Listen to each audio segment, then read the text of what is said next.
الله وكفى والسلام على عباده الذين اصطفى اما بعد. رمضان کے اندر تو یہ مہینہ جی اس کو بند کر دیجیے. رمضان کے اندر یہ مہینہ صلہ رحمی کا مہینہ ہے اور حضور صلی اللہ علیہ وسلم کی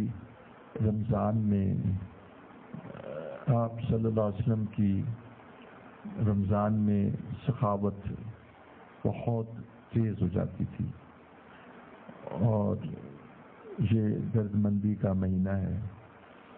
اس میں مومن کا رزق بڑھا دیا جاتا ہے اور جو نوافل ہیں اس کا اجر فرض کے برابر ہو جاتا ہے اور فرض کا اجر 70 گنا زیادہ بڑھا دیا جاتا ہے.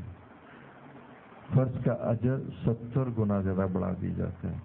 تو اعمال اس میں بڑھا دیے جاتے ہیں. تو اس کے بارے میں آپ کو بس ایک حدیث سنا دیتا ہوں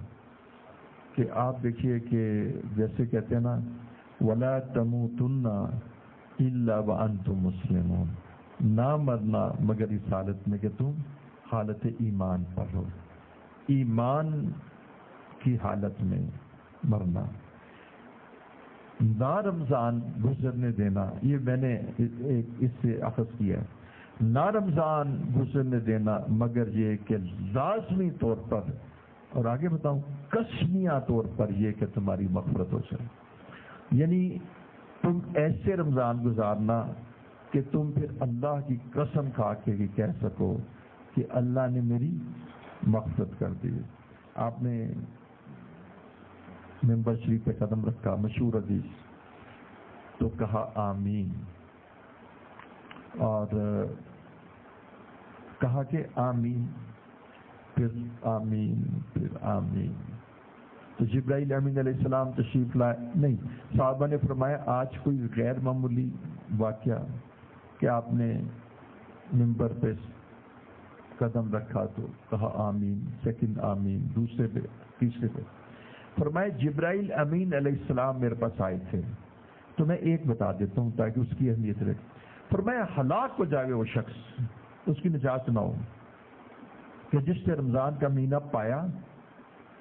اور اس کی مغفرت نہ ہوئی. اچھی بات ہے، بقیہ ایام بھی تو تھے. دیکھیے مطلب یہ ہے کہ جن سارا سال تو اللہ رب العزت کی رحمت انسان کے اوپر آتی رہی اور سارا سال انسان اللہ کو راضی کر سکتا تھا. ہر رات بندے کی لیلۃ القدر ہے. تو تم نے اس وقت نہیں اللہ کو راضی کیا. اب جب کہ اللہ جل شانہ نے اس مہینے کے اندر سب سے پہلے تو بڑے بڑے شیاطین کو بند کر دیا کہ وہ تو تمہیں اگنائٹ کرتے تھے نفس کو، اس کو بند کر دیا. سیکنڈلی اللہ رب العزت نے یہ کہا کہ تم فاسٹ کرو، روزہ رکھو، کہ روزہ رکھنے والے کے لیے سمندر کی مچھلیاں اور بلوں میں چونٹیاں اور جو حاملین عرش فرشتے ہیں وہ بھی دعا کرتے ہیں. اب سب لوگ تم پہ دعا کر رہے ہیں اور جس میں آیا کہ دیکھو یہ رحمت کا مہینہ ہے اور اس میں اللہ تعالیٰ رحمتوں کو نازل فرماتے ہیں. تو اللہ جل شانہ خود فرما رہے ہیں جیسے ایک رحمت کی دعا ہے نا کہ اللہ مجھ پہ رحمت کیجئے، اور ایک درشی پڑھنا ہے تو اللہ 10 رحمتیں کر دیتے ہیں. اور ایک یہ کہ بغیر تمہارے مانگے اس پر اللہ جل شانہ رحمتوں کی بارش کر رہے ہیں. تو اس پہ بارش کر رہے ہیں کہ جتنے سوئے ہیں اٹھ جائیں، گنہگار ہیں تو وہ میری طرف چل کر آ جائیں. دوسرا فرمایا کہ اس مہینے میں اللہ جل شانہ تمہاری دعاؤں کو قبول فرماتے ہیں. تو کتنی عظیم بات ہے کہ تم دعا مانگو گے اللہ کو. تیسرا فرمایا کہ اس مہینے میں اللہ جل شانہ تمہارے گناہوں کو معاف فرماتے ہیں. تو اب دیکھیے اللہ تعالیٰ اس مہینے میں انسان کی طرف متوجہ ہیں اور فرمایا کہ پہلا عرشہ تو اس قدر رحمت کا نزول ہے کہ اس میں پہلے دن ہی اپنی مغفرت کروا لینا چاہیے تھی، لیکن سوئے رہے. تو چلو اب دوسرا تو مغفرت کے نام سے نامینیٹڈ ہے اس کا تو نام ہی جو ہے نا اس کو مغفرت کا اشرا کہہ دیا گیا ہے۔ اور اس کے بعد تو فرمایا کہ لیلۃ القدر خیر من الف شہر، اللہ 1000 ماہ سے زیادہ یہ رات۔ تو اندازہ لگائیے کہ وہ کہ جس وقت اللہ جل شانہ فرماتے ہیں کہ ہے کوئی کہ جو مجھ سے مغفرت مانگے، رات کو اللہ تعالیٰ کی جو رحمت کی جو کھڑکی ہے وہ کھلی جاتی ہے اور وہ ونڈوز اوپن ہوتی ہیں، تو وہاں سے فرشتے آواز لگا رہے، کوئی رزق مانگنا ہے، کوئی رحمت چاہتا ہے، کوئی مغفرت چاہتا ہے، آوازیں لگ رہی ہیں۔ اور جس وقت شہری کا وقت ختم ہونے کے قریب ہوتا ہے تو بازار میں اور شدت آ جاتی ہے، کاروبار اور ہاٹ ہو جاتا ہے، تیزی آ جاتی ہے۔ کوئی ہے اس وقت جو 10 منٹ جو صبح سعادت روزے کے اختتام سے پہلے کے 10-15 منٹ ہیں، اس وقت تو بازار بڑا تیز ہوتا ہے، رحمتوں کا نزول ہو رہا ہوتا ہے۔ تو اس وقت اللہ جل شانہ کی طرف متوجہ کر ہو جائے، سحری بھی کھاتے رہے، دل سے دعا بھی کرتا رہے، یا 5-10 منٹ پہلے فارغ ہو کے تو اللہ کی طرف متوجہ ہو کے دعا مانگتا رہے۔ اور ایک دعا روزہ دار کی افطار کے وقت ضرور قبول ہوتی ہے۔ تو یہ وہ مہینہ ہے کہ جس میں انسان کی پوری یعنی کیا مطلب ہے، اگر آپ یہ کہیں گے جو فرسٹ بریتھ کا نا، پہلا سانس، اب تک یہ گناہ معاف ہو جاتے ہیں۔ کوئی ایسا گناہ نہیں ہے کہ جو اس رمضان میں اللہ جل شانہ معاف نہ کرے۔ اب آپ کی چوائس ہے، آپ کے پاس پانی ہے، آپ کے پاس ڈٹرجنٹ ہے، آپ کے پاس واشنگ مشین ہے، آپ کے پاس بڑا اچھا ماحول ہے، لیکن آپ گندے ہیں اور آپ کے کپڑے بھی گندے ہیں، تو اب کیا کیا جائے؟ آپ کے پاس جوڑے بھی ہیں، آپ کے پاس پانی بھی ہے، آپ کے پاس ساری اشیاء موجود ہیں، نہ آپ اس کو استعمال کرتے ہیں۔ اب دیکھیں نا، آپ نے راشن تو چھوڑ دیا، اب ڈور سٹیپ پہ جا کے بعض ہمارے احباب راشن دے کے آئے ہیں ڈور سٹیپ پہ۔ اچھا، آپ ڈور سٹیپ پہ راشن دے دیا تو بس اس کے بعد اب نہ تو آپ اس راشن کو کھولتے ہیں، نہ آپ آٹے کو بھونتے ہیں، اور نہ اس کو توے پہ ڈالتے ہیں، نہ اس کی روٹی پکاتے ہیں، اور اس کے بعد کہتے ہیں جی فاقہ زدہ ہیں، بھوکے ہیں۔ تو کہا جائے گا تم بھوک سے مر بھی جاؤ، ہلاک ہو جائے گا وہ شخص کہ جب اس کے ڈور سٹیپس کے اوپر اللہ رب العزت کی رحمت اتنی نازل ہو رہی ہے، اور اس کے ڈور سٹیپ کے اوپر مغفرت نازل ہو رہی ہے، اور اس کو کہا جا رہا ہے کہ ہم تمہیں معاف کر رہے ہیں، وہ اللہ کی طرف رجوع نہیں کرتا۔ اس کی مثال آپ یہ دیکھیں کہ اتنی شدید بارش تھی، اتنی ہیوی رین فال تھی کہ جس سے ندی نالے بھر گئے، وہ جو پونڈز بھی بھر گئے، کنویں بھی بھر گئے، دریا بھی بھر گئے۔ ایک جو تھا نا، ایک گھڑا جو تھا نا، وہ الٹا پڑا تھا، اس طرح الٹا پڑا تھا، اور اس کے اوپر پانی پڑتا رہا اور سپلیشز، اور وہ نا ایٹ دا اینڈ اس نے کہا اے بارش، میں تجھ سے گلہ کرتا ہوں کہ تو نے سب کو بھر دیا، لیکن تو نے اگر نہیں بھرا تو مجھے نہیں بھرا، کیونکہ تم بھی تو دیکھ کہ سارے تو میری طرف متوجہ تھے، یہ دریا بھی اس طرح میری طرف متوجہ تھے، ریورز بھی، پونڈز بھی، اور جو بھی کہ نالے بھی، ندی بھی اور کنویں بھی، لیکن تو الٹا پڑا ہوا تھا، تو نے میری طرف پشت کی ہوئی تھی، تو نے میری طرف بیک کی ہوئی تھی، تو میں تجھے کیسے بھرتا؟ اب شدید بارش میں آپ رین کوٹ پہن لیں اور اس بات کا تذکرہ کریں کہ مجھے بارش نے، رین کوٹ ہوتا ہے نا وہ جو، آپ شدید بارش میں آپ امبریلا بھی لے لیں، رین کوٹ بھی پہن لیں، اور آپ نہ یہ گیلا شکوہ کریں، اے بارش تو نے مجھے گیلا نہیں کیا، ایک گھڑا تو الٹا تھا پڑا، تیرے اندر کیسے جاتا؟ تو چاہتا ہی نہیں تھا۔ کیا دین اتنا یعنی بے قیمت ہے کہ دنیا کے پیچھے تم بھاگتے رہتے ہو، پھر بھی وہ آگے بھاگتی رہتی ہے؟ دین اتنا بے قیمت ہے کہ تم چاہو نا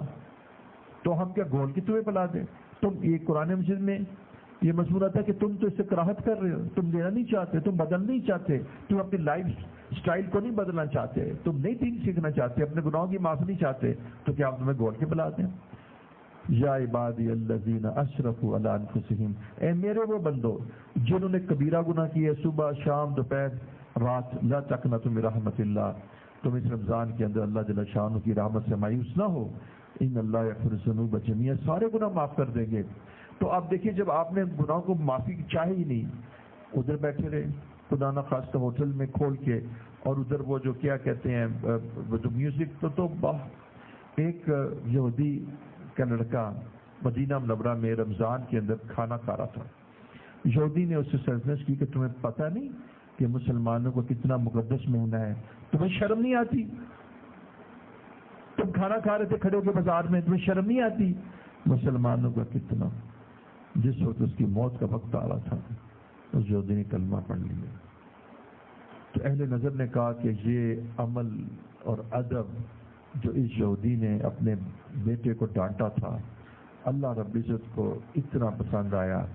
کہ اللہ چاہتے تھے کہ اس کو ایمان دے دوں. تو ادب کی وجہ سے تو یہ تو جو یہاں کی محرومی ہے بہت بڑی محرومی ہے. ہلاک ہو جائے وہ شخص کہ جس نے رمضان کا مہینہ پایا اور اس کی مغفرت نہیں، اس کی مغفرت اس لیے ہونی چاہیے کہ جب میڈیکل اسسٹنس بھی اویلیبل ہے، جب تم بہترین ہاسپٹل میں ہو اور بہترین ڈاکٹرز ہیں اور بہترین کنسلٹنٹس ہیں اور بہترین رومز ہیں، بہترین میڈیسنز ہیں اور لیٹسٹ اس وقت ٹیکنالوجی میڈیکل سائنس کی موجود ہے، اور تمہیں صرف ملیریا ہی تو ہے تو تم کیوں نہیں ٹھیک ہوتے؟ پھر تم مر نہیں جاؤ. تم اس لیے ٹھیک نہیں ہوتے کہ نہ تو تم نے ڈاکٹر کی دوائی کھائی ہے اور نہ تم نے اس ڈائٹ کو بھی ڈاکٹر نے کہا اس کو دیکھا ہے. تم نے دوائی کھانے سے بھی انکار کر دیا ہے اور تم بالکل ڈاکٹر کی انسٹرکشنز کو فالو نہیں کرتے. اب تمہارا کیا کر سکتے ہیں ہم؟ تو جب تمہیں ہر جگہ سے چیزیں تو موجود تھی، بہترین جگہ پر ہمیں تمہیں ساری فیسلٹیز دی ہیں، تم بیمار ہو کے مرنا چاہتے تو مر جاؤ، پھر ہم کیا کریں؟ اب تمہارا ہم یہی کر سکتے تھے نا کہ سب سے the best doctor, the best facility, the best medicine, the best room. تو اس کے باوجود تم نے اس کو فالو نہیں کرتے رولز کو، اور کھاتے بھی نہیں اور دوائی کی طرف متوجہ بھی نہیں ہوتے. اب ہم کیا کریں؟ تو اللہ جل شانہ نے بیسٹ انوائرمنٹ دے دیا، سب سے بہترین مہینہ دے دیا کہ جس میں اللہ جل شانہ فرماتے ہیں کہ میں تو بہت تمہارے قریب ہوں، میں آسمانی دنیا پر آ گیا ہوں، میں تو تمہارے بہت قریب ہوں، جو تم مجھ سے مانگو گے میں تمہیں دوں گا. یوں تو سارا سال کہتے رہتے ہیں، لیکن اس میں جو طریقے ہیں نا، پہلے تو کچھ چلے، کچھ طریقے تھے کہ بھی لائن میں کھڑے ہو کے تم یعنی جا کے بل جمع کراؤ، لیکن اس مہینے تو ایسا ہے کہ بس ہم تمہارے گھر سے تمہارا بل کلیکٹ کر کے تمہیں. پہلے تو یہ تھا کہ راشن تم نا گورنر ہاؤس لے کے سے لو، اب کہا جاتا ہے کہ راشن گورنر ہاؤس والے جو ہے نا تمہیں تمہارے ڈور سٹیپ تک پہنچائیں گے. اب راشن تمہارے ڈور سٹیپ تک پہنچا دیا گیا ہے، اب بتاؤ پکانا تو تمہارا کام ہے، تم اس کو کھاتے ہی نہیں ہو. تو بیٹا رحمت تو اللہ رب العزت کی اتنی متوجہ ہے اور مغفرت بھی متوجہ ہے، اور اللہ جل شانہ نے اس قدر رحمت کی بارش کے جتنے تمہارے گناہ ہیں وہ سارے کے سارے دھل سکتے ہیں، لیکن تم اللہ کی طرف متوجہ نہیں ہوتے. تم الٹے گڑے کی مانند پڑے رہتے ہو اور اللہ کی رحمت ہوتی رہتی ہے. اس لیے کیا چیز ضروری ہے کہ اس میں متوجہ ہوا جائے. آپ اس میں جو تراویحیں ہیں پابندی سے پڑھیں،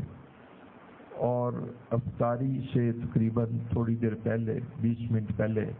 اپنے ذکر اذکار اور دعا میں مشغول ہو جائیں، کیونکہ افطاری سے 20 منٹ پہلے کا جو وقت ہے وہ بڑا قیمتی ہے. تو اس میں دعا میں مشغول رہے، باتیں نہ کریں. اور پھر جس طرح کام کرنے کی ترتیب آپ کے جو